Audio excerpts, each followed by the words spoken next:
Reddy madam कसं आहात? Hello and welcome everyone. General ॲग्रिकल्चरच्या यूट्यूब चॅनलमध्ये मी तुम्हा सर्वांचे मनपूर्वक स्वागत करते. ओके, चला वेळ न घालवता आपण आपल्या सिरीजला स्टार्ट करूया. ओके, फर्स्ट क्वेश्चन बघा. Which of the following varieties of chickpea is resistant to ascochyta blight disease? आणि ऑप्शन्स आहे बघा, A Gaurav, B Vardan, option C आहे ओनली विश्वास आणि ऑप्शन डी आहे ऑल ऑफ दी अबव. तर आपल्याला विचारलं कशाबद्दल आहे, चिकपीचे डिसीज, त्या डिसीजची रेजिस्टंट व्हरायटी. तर कोणत्या कोणत्या आहे? ॲस्कोचायटा ब्लाइट, ज्या रेजिस्टिव्हिटी दाखवतात ॲस्कोचायटा ब्लाइटला. आता चिकपी मध्ये बघा दोनच इम्पॉर्टंट डिसीज आहेत. कोणते इम्पॉर्टंट डिसीज आहेत?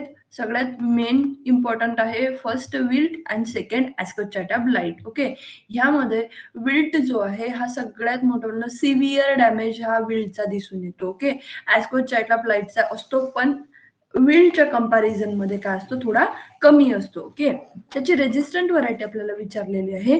तर ॲस्कोचायटा ब्लाइटची रेजिस्टंट व्हरायटी आहे गौरव, वरदान, विश्वास. तिन्ही ज्या आहे ह्या ॲस्कोचायटा ब्लाइट रेजिस्टिव्हिटी दाखवतात. ओके, म्हणून इथे करेक्ट आन्सर काय असेल? Option D, all of the above. Next question आहे बघा. Which of the following is used as an antioxidants? आणि ऑप्शन आहे A fat, B protein, C carbohydrate आणि ऑप्शन डी विटामिन सी. तर आपल्याला सर्वांना माहिती आहे की अँटीऑक्सिडंट मध्ये व्हिटॅमिन सीचा आपण यूज करतो. ज्याच्या व्हिटॅमिन सीचा सोर्स कोणता आहे? तर बघा टोमॅटो. ओके, जे फ्रूट क्रॉप आहेत जे आपल्याला काय लागतात, थोडेसे त्यांची चव जी आहे ती आंबट असते. त्याच्यामध्ये काय अँटीऑक्सिडंट व्हिटॅमिन सी जे आहे ते प्रेझेंट असते. ओके, वाई कार्बोहायड्रेट जर म्हटलं तर याच्यामध्ये स्टार्च असतो जास्त. ओके, फॅट झालं तर ऑइली कंटेंट याचा वापर असतो. ओके, इथे सुद्धा करेक्ट आन्सर काय असेल आपलं? Option D, vitamin C. Okay, then next आहे economic threshold level is dash dash than economic injury level. आणि ऑप्शन आहे बघा always greater, B always lower, option C lower as well as greater आणि option D आहे none of the above. बघा, जो concept जो part आहे आपला इंटिग्रेटेड पेस्ट मॅनेजमेंट, त्याच्यामध्ये सगळ्यात बेसिक पार्ट असतो तो म्हणजे समजून घेणं ही महत्वाचं असतं. ते म्हणजे डॅमेज बाउंड्री काय आहे, त्यानंतर ETL काय आहे आणि EIL काय आहे. यावरूनच कॅटेगरीज ऑफ पेस्ट जे आहे, ओके, पेस्ट ज्या आहे त्या कॅटेगराईज केल्या जातात आणि यावरतीच पूर्ण आपलं जे इंटिग्रेटेड पेस्ट मॅनेजमेंट आहे ते डिपेंड करते की आपण कोणतं टॅक्टिक यूज करायचं, कोणतं कंट्रोल मेजर यूज करायचं. ओके, किती प्रमाणात यूज करायचं यावरती काय करते, पूर्ण इन्सेक्टचा मेमोरंडा ठरत असते in case of IPM. Okay, तर बघा, जेव्हा पेस्टचा डॅमेज जो स्टार्ट होतो त्याला आपण म्हणतो डॅमेज बाउंड्री. त्याला काय म्हणतो आपण? Damage boundary. ओके, की इथून काय झालं, इन्फेस्टेशन जो स्टार्ट झाल्याच्या नंतर त्याचा हॅवॉक डॅमेज जो आहे तो पूर्ण ओके कंटिन्यू करत आहे. एखादी पेस्ट आहे ती काय करत आहे, कंटिन्यू. जेव्हा आपण ग्राफ प्लॉट करतो plant population against time. Okay, तर जशी प्लांट पॉप्युलेशन इन्क्रीज होते ॲज टाइम इन्क्रीज, जो फर्स्ट डॅमेज असतो त्याला आपण डॅमेज बाउंड्री म्हणतो. इथपर्यंत क्लिअर? ओके, त्यानंतर येते की त्याचा डॅमेज हा वाढत गेल्यानंतर एक अशी लेवल येते की तिथं आपण काय करू शकतो, त्याला प्रिव्हेंट करू शकतो. ओके, त्याला काय करू शकतो, आपण प्रिव्हेंट करू शकतो. तिथं जर आपण प्रिव्हेंटिव्ह मेजर किंवा आपले जे केमिकल मेजर असतील, जे काय आपले पेस्ट मॅनेजमेंट टॅक्टिक असतील, तिथं आपण यूज करू शकतो आणि जी पेस्ट पॉप्युलेशन आहे ते कमी करू शकतो. ओके, त्याला काय म्हणायचं? ETL. आणि EIL म्हणजे काय की economic injury level. Economic injury level जी आहे, इकॉनॉमिक इंजुरी लेवल मध्ये मोस्ट ऑफ द त्याला काय म्हणतो आपण की जो डॅमेज आहे तो 70 to 80% असतो. ओके, 70 to 80% यील्ड लॉस आपल्याला त्यामध्ये पाहायला मिळतो. ओके, त्यामध्ये यील्ड लॉस पाहायला मिळतो. आता तुम्हाला जर समजा कन्फ्युजन असेल की GEP काय आहे, जनरल इक्विलिब्रियम पोझिशन काय आहे, डॅमेज बाउंड्री काय आहे, ETL काय आहे, EIL काय आहे, तर यावरती मी एक स्पेशल लेक्चर घेतलं आहे जे की त्यामध्ये सगळा जो कॉन्सेप्ट आहे तो एक्सप्लेन केलेला आहे. तुम्ही आपलं जे युट्यूब चॅनल आहे यामध्येच जाऊन बघू शकता. ओके, क्वेश्चन हा विचारला आहे की ETL जी आहे, ETL ही EIL पेक्षा लहान असते का मोठी असते? तर बघा, जिथून इन्सेक्ट डॅमेज कॉज करतो तो म्हणजे डॅमेज बाउंड्री, देन येते थ्रेशोल्ड लेवल आणि त्याच्यानंतर येते इकॉनॉमिक इंजुरी लेवल. तर ETL ऑलवेज काय असते, लोअर असते, ऑलवेज काय असते, लोअर. म्हणून इथं आपलं करेक्ट आन्सर काय आहे, ऑप्शन बी, ऑलवेज लोअर. ओके, आता बघा नेक्स्ट क्वेश्चन आहे, what is the range of pH scale. आणि ऑप्शन आहे बघा 20, 50, 1 to 14, ऑप्शन सी 50 to 100 आणि ऑप्शन डी आहे 20 to 20,000. तर बघा pH व्हॅल्यू जे आहे 0 किंवा 1, आपण याला 1 असं कन्सिडर करू. ओके, 1 to 6 जो आहे हा ऍसिडिक इन नेचर असतो. 7 हा न्यूट्रल म्हणजे आपण याला मराठीत उदासीन सुद्धा म्हणतो. ओके, जो की प्युअर वॉटर जे आहे त्याचा pH हा त्याचा समूह हा काय असतो, उदासीन असतो. ओके, न्यूट्रल असतो. देन 8 to 14 जे आहे ते काय अल्कलाईन नेचर दाखवतात, ज्याच्यामध्ये बेकिंग सोडा, अमोनिया, ब्लीच वगैरे येतं. आपल्याला फक्त रेंज विचारली आहे, तर रेंज किती आहे, 1 to 14. इथं आपलं करेक्ट आन्सर काय, option B, 1 to 14. Okay, then next बघा, आता सध्या तुम्ही कृषी सेवक असेल, कृषी विद्यापीठ भरती असेल, त्याचा अभ्यास करत असाल, तर आपण जनरल ॲग्रिकल्चर चॅट या चॅनलवरती डेली लाईव्ह क्विज घेत असतो. ओके, लाईव्ह क्विज असते लाईव्ह फॉर्मॅटमध्ये. यामध्ये नियर अबाउट 2.5K प्लस लोक प्रेझेंट आहेत आणि 100 प्लस जे आहेत डेली लाईव्ह क्विजला प्रेझेंट असतात. तुम्ही जर इसेन्शियल्स ऑफ ॲग्रिकल्चर वगैरे जे काही बुक रीड करत असाल, तर इथं टॉपिक वाईज आपण 6 वाजता डेली काय करत असतो, लाईव्ह क्विज कंडक्ट करत असतो. तुम्ही जर सध्या जनरल ॲग्रिकल्चरचा अभ्यास करत असाल आणि तुम्हालाही असं वाटत असेल की आपला टाइम मॅनेजमेंट व्हायला पाहिजे. ओके, टाइम मॅनेजमेंट व्हायला पाहिजे, त्याच्यानंतर आपण किती रीड केलं, त्याच्यामधलं आपण रिवाइज किती करू शकतो, आपली ॲक्युरेसी किती आहे हे जर बघायचं असेल तर तुम्ही या चॅनलला जॉईन करू शकता. ओके, देन नेक्स्ट ते जनरल ॲग्रिकल्चरचं हे आपलं पब्लिक चॅनल आहे. ओके, या पब्लिक चॅनलवरती आपण डेली जे एक्झाम रिलेटेड क्वेश्चन जे आहे क्विज फॉर्मॅटमध्ये यामध्ये तुम्हाला पाहायला मिळतात आणि इम्पॉर्टंट PDF जे आहे, जसं की आता मोस्ट इम्पॉर्टंट पॅथॉलॉजीचे डिसीज आहे ज्यावरती क्वेश्चन विचारला जातो. ओके, ही आपण यामध्ये अपलोड करत असतो. तुम्ही याला नक्की व्हिजिट करा, सबस्क्राईब करा. ओके, आज तुम्ही बघितलं असेल थंबनेल मध्येच की आपण आज 22वं लेक्चर कंडक्ट करत आहोत. कोणतं, लेक्चर नंबर 22. तर व्हॉट अबाउट 1 to 21. ओके, जर समजा तुम्हाला मागचे जर आपल्याला ॲग्रिकल्चर असिस्टंटचे क्वेश्चन बघायचे असतील की बाबा PYQ कशा पद्धतीचे येतात, तर पूर्ण 21 लेक्चरमध्ये नियर अबाउट 300 प्लस जे आहे प्रत्येक शिफ्टचे आपण पेपर काय केले, क्वेश्चन काय केले आहे, एक्सप्लेन केले आहे. तर ते तुम्हाला या जनरल ॲग्रिकल्चरच्या युट्यूब चॅनलमध्ये प्लेलिस्टमध्ये जायचं आहे आणि ॲग्रिकल्चर असिस्टंट नावाची प्लेलिस्ट जी आहे ती स्टार्ट करून द्यायची आहे. त्यामध्ये तुम्हाला डिटेल असं PYQ अनालिसिस मिळून जाईल. आणि हे मी तुम्हाला सांगितलं की एंटोमॉलॉजी MCQ किंवा जनरल इक्विलिब्रियम पोझिशन काय आहे, डॅमेज बाउंड्री काय आहे, ETL काय आहे, EIL काय आहे, ह्यावर इथंच तुम्हाला हा सुद्धा व्हिडिओ दिसून जाईल. ओके, काय करा, मला तरी वाटतं की बेस्ट ऑप्शन काय आहे की जसे जसे तुमच्याकडनं होत जातील तसे कॉन्सेप्ट क्लिअर करत जा. ओके, कॉन्सेप्ट जर क्लिअर केले तरच तुम्हाला त्याचा वन लाईनर म्हणा किंवा त्याचा डाटा जो आहे तो तुमच्या लक्षात राहील. ओके, मग ते एक्झाम कोणीही घेऊ दे, ते IBPS असो, ओके, IBPS असो, TCS असो, MPSC बोर्ड असो. ओके, कुणीही घेऊ दे, आपण त्या गोष्टीसाठी प्रिपेअर पाहिजे. तुम्ही या झोनमध्ये पडू नका. बाकी जे लोक पडले की कोण एक्झाम घेईल, एक्झाम कशी असेल. ओके, त्यापेक्षा इम्पॉर्टंट आहे सिलेबस वरती फोकस करा. सिलेबस वरती फोकस करून एक एक पॉईंट जो आहे तो कव्हर अप करत घ्या. आणि नेक्स्ट महत्वाचं म्हणजे PYQs, हे 2 आपल्यासाठी एवढे महत्वाचे आहे. ओके, जर समजा तुम्ही 100% देऊन जर करत असाल तर स्टार्टिंगला आपलं काम आहे सिलेबस बघणं, सिलेबस वाईज जाणं, त्यानंतर त्याचे मागच्या वर्षीचे जे प्रिव्हियस इयर क्वेश्चन पेपर आहेत त्याला एकदा ओव्हरलुक करणं, म्हणजे आपल्याला कळेल की सिलेबस वरती त्यांनी कशावरती भर दिलाय. ओके, ह्यासाठीच आपण ही सिरीज जी आहे ती अरेंज केली आहे.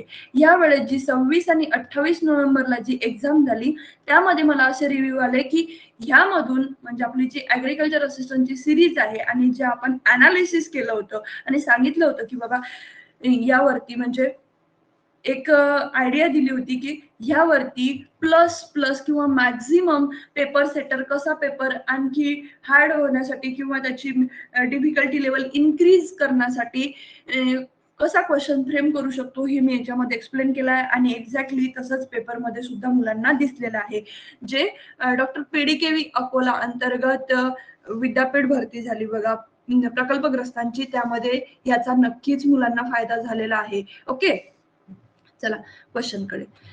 क्वेश्चन काय आहे बघा, व्हॉट इज टेरारियम. आता टेरारियम काय आहे बघा. ऑप्शन आहे A plant grow in terrace, option B आहे transparent container for keeping flower, option C आहे सोल्युशन यूज इन फ्लावर आणि ऑप्शन डी आहे पॉट रेझिंग फॉर प्लांट. तर आपल्याला माहिती आहे जेव्हा आपण नर्सरीमध्ये वगैरे प्रॅक्टिकल केले आहे तर टेरारियम आपण कशाला म्हणतो, जर प्लांटला रेज करण्यासाठी ओके वनस्पतीची उंची वाढवण्यासाठी जी कुंडी वापरली जाते, जे पॉट यूज केलं जाते त्याला काय म्हणतात, टेरारियम असं म्हणतात. ओके, करेक्ट आन्सर काय, ऑप्शन डी. ओके, नेक्स्ट बघा, which of the following crop have exalbuminous seed. आता एक्झाल्ब्युमिनस अल्ब्युमिनस काय आहे हे सुद्धा आपण समजून घेऊ. आपल्याला ऑप्शन काय दिले बघा. Option A fern, B orchid, C cactus आणि डी आहे झिरोफाइट्स. तर एक्झाल्ब्युमिनस सीड्स आणि अल्ब्युमिनस सीड्स जे आहे यामध्ये सगळ्यात मेन महत्वाचा जो फरक आहे तो काय आहे अल्ब्युमिनस आणि एक्झाल्ब्युमिनस मध्ये, की एंडोस्पर्म प्रेझेंट आहे की अब्सेंट आहे त्यावरून सीड जे आहे पर्टिक्युलर आपली जो बी आहे ओके बियाणं आहे बी आहे सीड आहे ते ठरते एक्झाल्ब्युमिनस आहे की अल्ब्युमिनस आहे. जर एंडोस्पर्म अब्सेंट असला ओके अब्सेंट म्हणजे काय, तो युज अप केला जातो त्याला म्हणतात एक्झाल्ब्युमिनस सीड. आणि जिथं प्रेझेंट जो रिटेन केला जातो ओके जिथं यूज होत नाही तो काय करायला जातो, गेन केला जातो किंवा रिटेन केला जातो, जिथं प्रेझेंट असते त्याला म्हणतो आपण अल्ब्युमिनस सीड. ओके, फूड स्टोरेज बघा, फूड स्टोरेज कसं असते, कॉटिलिडॉन द्विदल धान्य म्हणतो आपण याला मराठीत काय म्हणतो, द्विदल धान्य. ओके, कॉटिलिडॉन डायकॉट प्लांट जे असतात याच्यामध्ये काय असतो, फूड स्टोरेज काय असतो, एंडोस्पर्म असतो. मोनोकॉट म्हणजे जनरली फक्त आपण एवढं जरी लक्षात ठेवलं, exalbuminous seed, dicot plant, albuminous seed, monocot plant, तरी आपण काय करू शकतो, करेक्ट आन्सर देऊ शकतो with the help of elimination method and all. Dicot म्हणजे काय, द्विदल धान्य. मोनोकॉट म्हणजे काय, तर आपण त्याला म्हणतो एकदल धान्य. ओके, द्विदल धान्य आणि एकदल धान्य. आता बघा मला एक कंटिन्युअस युट्यूबला एक ही आहे काय म्हणतात त्याला आपण, कमेंट जी आहे की सर तुम्ही मराठीत घ्या. तर मी माझं बेस्ट ऑफ बेस्ट ट्राय करेल मराठीत घ्यायचं. ओके, कारण जर मराठीत घ्यायचं म्हटलं तर मला थोडीशी आणखी प्रॅक्टिस करावं लागेल. तर मी त्याच प्रयत्नात आहे की आपण मोस्ट ऑफ दी जे आहे ते मराठीतही आणि इंग्लिशमध्येही तुम्हाला समजून सांगायचं. ओके, बघा इथे आपला कॉन्सेप्ट काय आहे, द्विदल धान्य आणि एकदल धान्य. द्विदल म्हणजे काय की जे आपले पल्सेस आहेत ओके पल्सेस जे आहेत ते काय करतो आपण, जर ब्रेक केले तर 2 इव्हन पार्ट मध्ये ब्रेक होतात. आणि एकदल धान्य जे आहे ज्याला आपण तृणधान्य म्हणतो किंवा आपण त्याला सिरियल क्रॉप म्हणतो. ओके, तर ह्यामध्ये काय होते की जर आता राईस असेल, मेज असेल, व्हीट असेल, त्याच्यानंतर सॉर्गम असेल, याला जर आपण ब्रेक करायचं म्हटलं तर हे 2 पार्ट मध्ये इक्वल 2 पार्ट मध्ये डिवाइड कधीच होत नाही. ओके, याला म्हणून याला काय म्हणतात, एकदल धान्य म्हणतात. ओके, त्याच्यामध्ये आणि हे द्विदल धान्य याच्यामध्ये 2 ब्रेक होतात, जसं की कडधान्य आहेत आपले, पी असेल, ग्राम असेल, बीन असेल. ओके, वाटाणा, फुटाणा, शेंगदाणा, असं लक्षात ठेवा. आता इथे विचारलेलं आहे एक्झाल्ब्युमिनस सीड. एक्झाल्ब्युमिनस सीड कोणते आहे तर ऑर्चिड आहे. ओके, या ऑप्शन मध्ये काय आहे, ऑप्शन बी ऑर्चिड.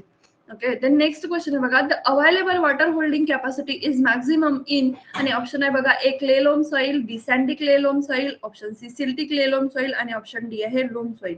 तर वॉटर होल्डिंग कॅपॅसिटी ही डायरेक्टली डिपेंड असते त्याच्यामध्ये आपली जी सॉइल आहे त्या सॉइल मध्ये मॅक्रो आणि मायक्रो पोअर्स जे आहे ओके किती प्रमाणात प्रेझेंट आहेत यावरती वॉटर होल्डिंग कॅपॅसिटी डिपेंड असते. तर क्लेलोम सॉइल जे आहे यामध्ये आपल्याला जास्तीत जास्त मॅक्रो आणि मायक्रो पोअर दिसतात, म्हणून त्याची वॉटर होल्डिंग कॅपॅसिटी सुद्धा काय आहे, हाय आहे.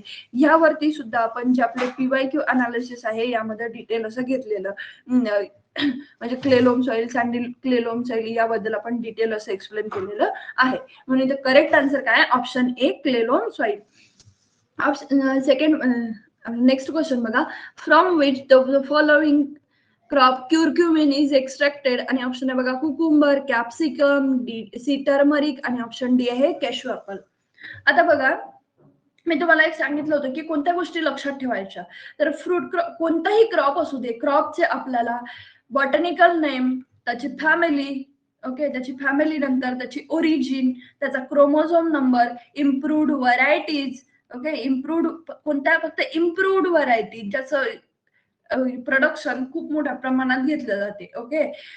तर एवढं आपल्याला लक्षात ठेवायचं आहे. बॉटनिकल नेम मस्ट इम्पॉर्टंट आहे. बॉटनिकल नेम वरती क्वेश्चन आलाय आणि बॉटनिकल नेम वरून आपण बऱ्याचशा गोष्टी ज्या आहेत त्या सॉर्ट आउट करू शकतो. आणि हाच रूल इथं सुद्धा अप्लाय होतो की टर्मरिक जे आहे, हळद जी आहे तिचं नाव काय आहे, क्युरक्युमा लॉंगा, ओके, क्युरक्युमा लॉंगा.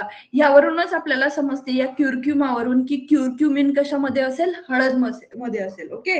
इथं करेक्ट आन्सर काय आपलं ऑप्शन सी. म्हणून तुम्हाला सांगते जे काही गोष्टी सांगत असते त्या नोट डाऊन करत चला, म्हणजे तुम्हाला नक्कीच येणारी जे कोणती ऍग्रिकल्चरची एक्झाम असेल, ओके, ज्यामध्ये तुम्हाला जनरल ऍग्रिकल्चरचे क्वेश्चन दिसतील ते तुम्हाला 101% आपले जे लेक्चर आहेत ते तुम्हाला बेनिफिशियल ठरतील. येणारी बघा आता तलाठीचं सांगितलेलं आहे 1700+ जागा येणार आहेत, ओके, 1700+ जागा येणार आहेत. तर त्यामध्ये सुद्धा तुम्हाला हे क्वेश्चन दिसून येतील. द नेक्स्ट क्वेश्चन बघा, what is the bio inoculant use for seed treatment in of pulses seed. आणि ऑप्शन आहे बघा A azospirillum, B rhizobium, option C pseudomonas आणि ऑप्शन डी काय आहे क्लोस्ट्रोडियम. आता बघा पल्स सीड जे आहे, जे प्रॉब्लेम जे आहे आपल्याला कुठे येतो, ॲझोस्पिलियम आणि रायझोबियम. आपण नायट्रोजन फिक्सेशनसाठी काय करत असतो, सीड ट्रीटमेंट करत असतो, बरोबर आहे. तर नायट्रोजन फिक्सेशनसाठी सीड ट्रीटमेंट करत असताना मेन महत्वाचं लक्षात घ्यायचं की ॲझोस्पिलियम जो आहे आपण कशासाठी यूज करतो, सिरियल क्रॉपसाठी. कशासाठी, सिरियल क्रॉप. आणि रायझोबियम जो आहे तो कशासाठी, पल्स सीडसाठी. पल्स सीड म्हणजे काय, तर कडधान्यासाठी आपण काय वापरतो, रायझोबियम. एक्झाम्पल लक्षात ठेवायचं की सोयाबीन, ओके, जे विदर्भ झालं, मराठवाडा झाला, सोयाबीन तिथं मोठ्या प्रमाणात घेतलं जाते. म्हणून तुम्ही लक्षात ठेवायचं की सोयाबीनला आपण काय लावतो, रायझोबियम लावतो. ते काय आहे, एक पल्स सीड आहे. आणि ॲझोस्पिलियम, ओके, फक्त तुम्ही एवढं लक्षात ठेवलं म्हणजे तुम्ही काय करू शकता, बाकी ऑप्शन इलिमिनेट करू शकता. आता बघा ॲझोस्पिलियम असेल, ॲझॅटोबॅक्टर असेल, हे आपण कशासाठी यूज करतो, सिरियल क्रॉपसाठी. आता बघा सोलापूर एरिया वगैरे तिकडे जास्त काय घेतलं जाते, स्वर्गम घेतलं जाते. तर तुम्ही काय लक्षात ठेवा, ॲझोस्पिलियम आणि ॲझॅटोबॅक्टर आपण कशासाठी यूज करतो, व्हीटसाठी, ओके, कशासाठी यूज करतो, व्हीटसाठी. आणि ॲझोस्पिलियम सिरियल क्रॉपसाठी, ओके. सुडोमोनास हे काय आहे, फॉस्फेट सोल्युबलायझिंग, ओके. इथं करेक्ट आन्सर काय असेल आपलं option B rhizobium. The next question आहे बघा, safe moisture for storage of wheat for a year is about. आणि बघा ऑप्शन आहे आपले ए 8%, बी 10%, सी 12% आणि ऑप्शन डी आहे 15%. बघा सेफ मॉइश्चर स्टोरेजची जी आहे त्याची आपल्याला 3च पॉईंट लक्षात ठेवायचे आहे की सिरियल साठी किती, पल्सेस साठी किती आणि ऑइल सीड साठी किती, ओके. एवढं जरी आपण लक्षात ठेवलं, एवढं ही 3 पॉईंट जरी जे की आपल्याला कुणी दिले आहे, Indian grain storage and management हापूरची जी इन्स्टिट्यूट आहे त्यांनी आपल्याला एक्सट्रोवर्ड ग्रेन कमोडिटीसाठी सेफ मॉइश्चर पर्सेंटेज जे आहे ते दिलेलं आहे. ते सिरियल, पल्सेस आणि ऑइलसीड साठी. म्हणजे पर्टिक्युलर काय होईल तुम्हाला, आता इतर क्वेश्चन आला व्हीट वरती, मग तुम्हाला असं होईल की आपल्याला सॉर्गमसाठी सेफ मॉइश्चर पर्सेंटेज रीड करावं लागेल वेगळं, मेससाठी सुद्धा. तसं नाहीये. जे सिरियल क्रॉप आहेत, ओके, सिरियल साठी त्यांनी काय सांगितलेलं आहे की जी आपली 12% आहे, ओके, सिरियल साठी किती 12%, पल्सेस साठी किती 10% आणि ऑइलसीड साठी किती 8%. 12, 10, 8 यामध्ये कन्फ्युजन जे आहे ते बिलकुल करून घ्यायचं नाही आहे. 12 कशासाठी, सिरियल साठी, ओके. 10 कशासाठी, पल्सेस साठी, ओके. ऑइलसीड साठी किती, तर 8%, ओके. आता बघा 15% जे आहे ते अबोव 15% आपल्याला गरजेचंच नाहीये, म्हणून हे ऑप्शन जे आहे इथं एक्सप्लेन केलेलं नाही. आता बरेच जणांचं म्हणणं असं आहे की मॅम तुम्ही 4ही ऑप्शन एक्सप्लेन करा. तर जिथं गरज आहे तिथं आपण एक्सप्लेन करू, ओके. कुठं काय करतात ते की कन्फ्युज करासाठी सुद्धा तुम्हाला ऑप्शन बनवल्या जातात. तर तिथं आपण त्या गोष्टी एक्सप्लेन करत नाही. तिथं आपण काय एक्सप्लेन करतो, तिथं आपण कॉन्सेप्ट एक्सप्लेन करतो आणि समोर जातो, ओके. द नेक्स्ट क्वेश्चन बघा, what is the freezing temperature of garlic, आणि ऑप्शन आहे बघा -5, -4, ऑप्शन सी -15 आणि ऑप्शन डी काय आहे -14. तर करेक्ट आन्सर काय आहे -4 डिग्री सेल्सिअस. फ्रीजिंग टेम्परेचर किती असते गार्लिकचं, तर -4 डिग्री सेल्सिअस एवढं असते. ओके, द नेक्स्ट क्वेश्चन बघा, estimate of the ability of soil to resist erosion based on physical characteristics of each soil is known as. आणि option आहे बघा, A soil erodibility, B soil erosion, option C soil potentiation आणि option D आहे soil neutrality. तर बघा इथे आपल्याला काय विचारलेलं आहे की ॲबिलिटी. ॲबिलिटी म्हणजे त्याच्या लास्टला ॲबिलिटी वगैरे असं काहीतरी येईल. रेजिस्ट इरोजन, आता सॉइल इरोजन रेजिस्ट करण्याला आपण सॉइल इरोजन रेजिस्ट करण्याच्या ॲबिलिटीला आपण सॉइल इरोजन म्हणू का, तर मुळीच नाही. म्हणजे हा काय झाला, हा आपला ऑप्शन कटला. ओके, देन न्यूट्रॅलिटी ही येऊ शकत नाही, कारण आपल्याला काय सांगितलेलं आहे, इरोजन होऊ देत नाही. काय होऊ देत नाही, धूप होऊ देत नाही. ओके, तर यामध्ये उदासीनतेचा कोणताही एक नाही, त्याचा एक रूल नाही आहे. तर यांनी काय सांगितलंय की ability to resist soil erosion, तर हे काय होते, सॉइल इरोडेबिलिटी. ओके, पोटेन्शियलिटी म्हणजे तिची क्षमता. ओके, यामध्ये तुम्ही कन्फ्युज व्हायचं नाही. इथे काय विचारलेलं आहे, ability of soil to resist erosion, soil erodibility. एवढं हे आहे की एवढं इझी आहे बघा. पोटेन्शियलिटी म्हणजे तिची क्षमता, यामध्ये कन्फ्युज आपल्याला व्हायचं नाही. जो आपला मेन कॉन्सेप्ट आहे त्याला धरून चालायचं. काय मेन कॉन्सेप्ट आहे त्याला धरून चालायचं. इथे करेक्ट आन्सर काय आहे आपलं, option A soil erodibility. Okay, next question आहे बघा, which of the following crop has hardwood cutting as a propagating material, आणि ऑप्शन आहे बघा A date, B fig, C grape आणि ऑप्शन डी आहे रोज. बघा, प्रपोगेटिंग मटेरियल वरती जे लोक पहिलेपासून पूर्ण 21 लेक्चर पर्यंत बघत आहेत त्यांनी बघितलं असेल की मेथड ऑफ प्रपोगेशन यावरती खूप सारे क्वेश्चन जे आहे ते आलेले आहे. आणि मी तुम्हाला सांगितलं की जे जनरली हॉर्टिकल्चर मध्ये फ्रूट क्रॉप आहेत, कोणते फ्रूट क्रॉप आहेत, फ्लॉवर क्रॉप आहेत, यावरती प्रपोगेशन मटेरियल वरती क्वेश्चन हा 101% कोणत्याही एक्झामला आपल्याला दिसून येतो. तर बघा इथं, तर आपल्याला काय करायचं आहे, प्रपोगेशन मटेरियल किंवा त्याचा कोणता प्लांट पार्ट कोणता यूज होते. ओके, प्लांट पार्ट कोणता यूज होते यावरती क्वेश्चन जनरली येतो. तर तो आपल्याला लक्षातच ठेवायचा आहे की आता जर फ्रूट क्रॉप मध्ये जर म्हटलं तर कोणता पार्ट यूज करतात, मिझोकार्प की एंडोकार्प की पेरिकार्प. ओके, यावरती क्वेश्चन हा ठेवलेलाच असतो. आता ऑप्शन मध्ये बघा, डेट जे आहे याची आपण ऑफशूट प्लांटिंग करतो. याचं काय करतो आपण, ऑफशूट प्लांटिंग करतो. ओके, देन फिग जे आहे, फिगची जनरली कटिंग, स्टेम कटिंग वगैरे जे आहे हे प्रोपगेशन मटेरियल आपण यूज करत असतो. ग्रेपची जी आहे हार्डवूड कटिंग, याची आपण काय यूज करतो, हार्डवूड कटिंग. कोणती cutting, hardwood cutting. Okay, hardwood cutting propagating material कशाचं आहे, ग्रेपचं. डी रोज जे आहे, रोजच्या खूप साऱ्या मेथड आहेत. ओके, त्याच्यामध्ये टी बडिंग हे म्हणजे त्याच्यामध्ये ॲक्युरेट मानलं जातं. कोणतं बडिंग, तर कोणतं टी बडिंग, चहाची बडिंग कशासाठी, रोजसाठी, असं लक्षात ठेवा. ऑप्शन सी काय आहे, ग्रेप, याची काय केल्या जाते, हार्डवूड कटिंग केल्या जाते. आणि आपल्याला क्वेश्चन मध्ये सुद्धा तेच विचारलेलं आहे की हार्डवूड कटिंग प्रोपोगेशन मटेरियल कोणाचं, तर ग्रेप्सचं. ओके, बघा, जर तुम्हाला काही डाऊट असेल तर तुम्ही मला कमेंटच्या माध्यमातून सांगू शकता, किंवा काही सजेशन असेल ते सुद्धा सांगू शकता की मॅम ह्या टॉपिक वरती मला डाऊट आहे, हा क्वेश्चन किंवा हा टॉपिक तुम्ही एक्सप्लेन करा. त्यानंतर जर काही सजेशन असतील तर ते सुद्धा तुम्ही सांगू शकता. देन जर समजा आजपर्यंत तुम्ही मोस्ट ऑफ दी जण काय करतात की फक्त व्हिडिओ बघतात, सबस्क्राईब करत नाही, तर प्लीज सबस्क्राईब करा.